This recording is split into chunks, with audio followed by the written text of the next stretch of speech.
Hey there guys, it's Plumore here, back again with another UFC 2 video. Today I'm going to be doing why Ronda Rousey should be in the UFC Hall of Fame.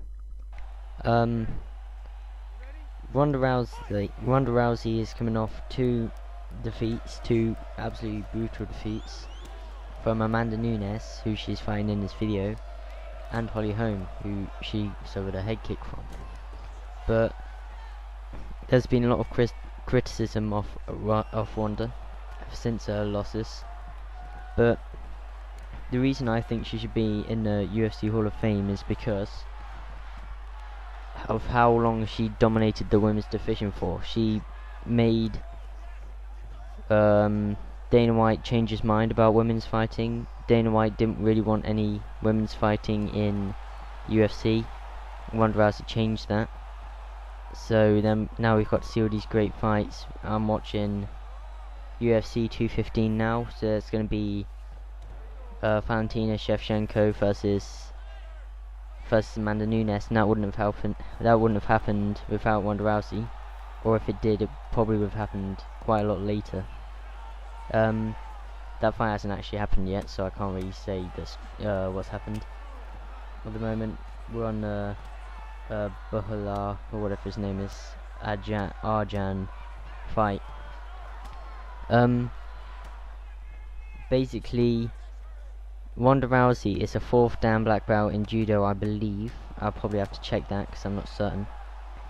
Her mixed martial arts record is 14 fights with 12 wins, 3 by knockout, 9 by submission, 0 by decision, and 2 losses, both being by the way of knockout or TKO.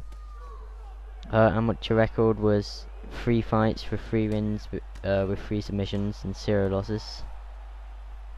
And she paved the way for women's fighting as we know it. She used her famous armbar technique to make her way to the UFC. She got in, she gave so many other female fighters opportunities in UFC, which is amazing. And I guess they can't thank her enough for it. Anyway, Rousey, I think she retired from judo when she was only around 20 years old. She may have been 21, after winning an Olympic gold medal. She started learning judo after her mum took her to judo classes run by her old teammates. So Ronda's mum was the person who got her into like judo, but she got trained by teammates. Ronda Rousey has been heavily criticized on her striking, which was said to be her coach's Edward Raymond, I believe his name is. I believe he's been getting a lot of criticism for making Rousey believe she's a boxer when she's not. She's not at the striking level of a Holm or a Nunes, which is why she got beat by TKO/KO, and that's how she lost. By the way, excuse me in this fight because I'm terrible with submissions. Anyway, Ronda Rousey really made a name for herself in Strikeforce, where she competed from around 2010 till around 2012, I believe. She had a fight with Sarah Dalio, I believe her name is, in the Strikeforce with Fader versus Henderson. So basically, she made herself known by Dana White, by promoters and stuff, and made herself known by the public as being a monster submission machine, and to that day still proves. If you put her in a UFC match where he started on the floor against Holm or Nunes, I could pretty much say Rousey will win via armbar, because that's how much she built herself up with that sort of stuff. I believe her fastest fight was against Sarah McMahon. That's a lie. I actually do not think it was Sarah McMahon. I think it was Kat Zingano. I don't know why I mixed up the names there. Anyway, Zingano kind of got a takedown where Rousey reversed it and got Zingano in an armbar in 14 seconds, and ended the fight there. And at the time, I think it was the shortest fight in UFC Championship history. I'm fairly certain McGregor Aldo's now beat that with 13 seconds, which is only really 1 second. I think she changed the way judo is seen in UFC. She used judo to dictate where the fight was going to go, and dictate how she would get the armbar. If she was going to get a submission, she had 3 TKO/KO wins. So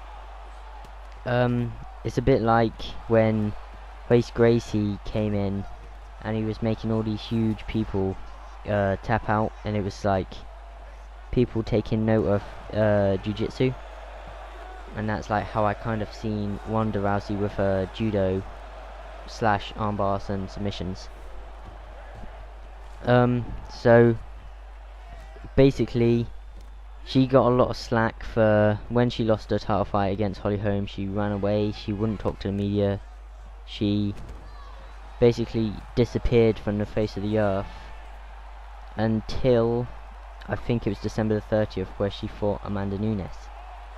She got a lot of flack for leaving the media and leaving the public view, because she was quite a showman, a bit like Conor McGregor, trash talk a bit before her fights, and then when she lost, she didn't have anything to say. Whereas someone like Conor McGregor, when he lost to Nate Diaz, he said he's lost before and he knows he'll come over, which he did. He beat Nate Diaz by unanimous decision.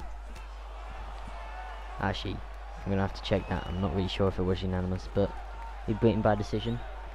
And yeah, Rousey came back. She wouldn't do any promotional stuff. She wouldn't hype her fight against Amanda Nunes.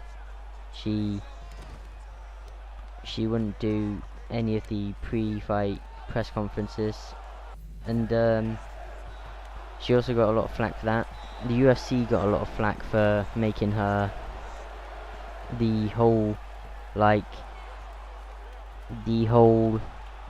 big deal. Like in the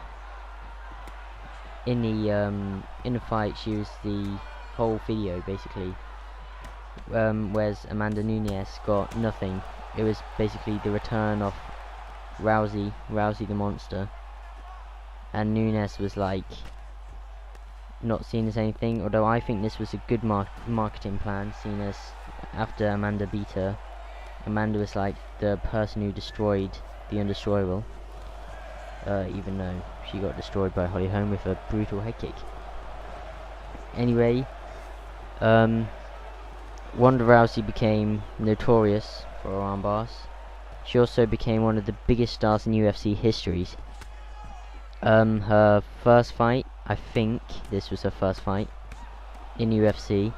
I'm gonna have to check it because it might not be her first fight. Anyway, it was February of 2013. I do not know the date because I'm not that sophisticated. She fought Liz Carmouche in UFC 157, and that got around 400 to 500,000 buys, which is good for a first fight.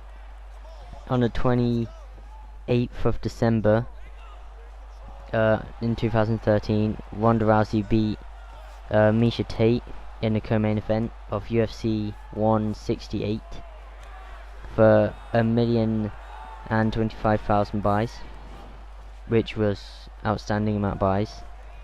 In February of 2014, she fought Sarah McMahon in UFC 270. That's a lie, 170, for 545,000 buys. And in February of 2015, I think I just skipped one. If I did, I'll go back to it.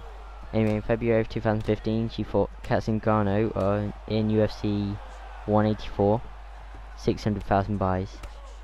Yeah, I did skip one. In July the 5th of 2014, Ronda Rousey beat Alexis Davies in the co-main event of UFC 175 with around 550,000 buys.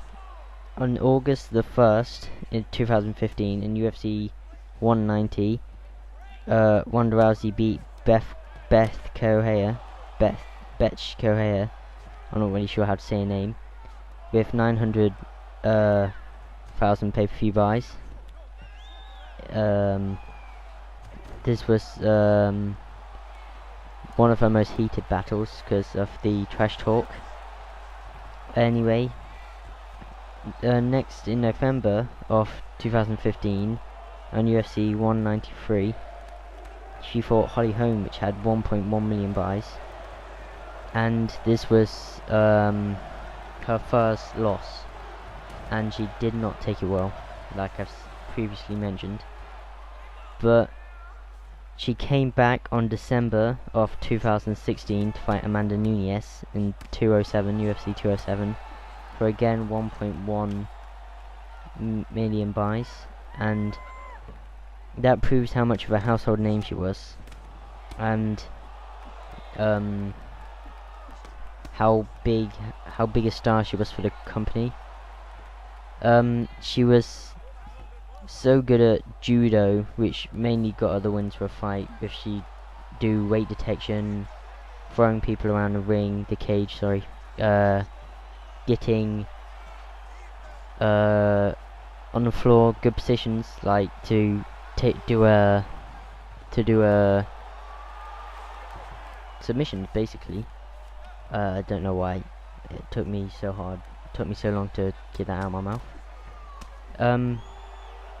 She normally grounds an opponent, drops an opponent, or slams an opponent, I guess, with hip throws and sweeps.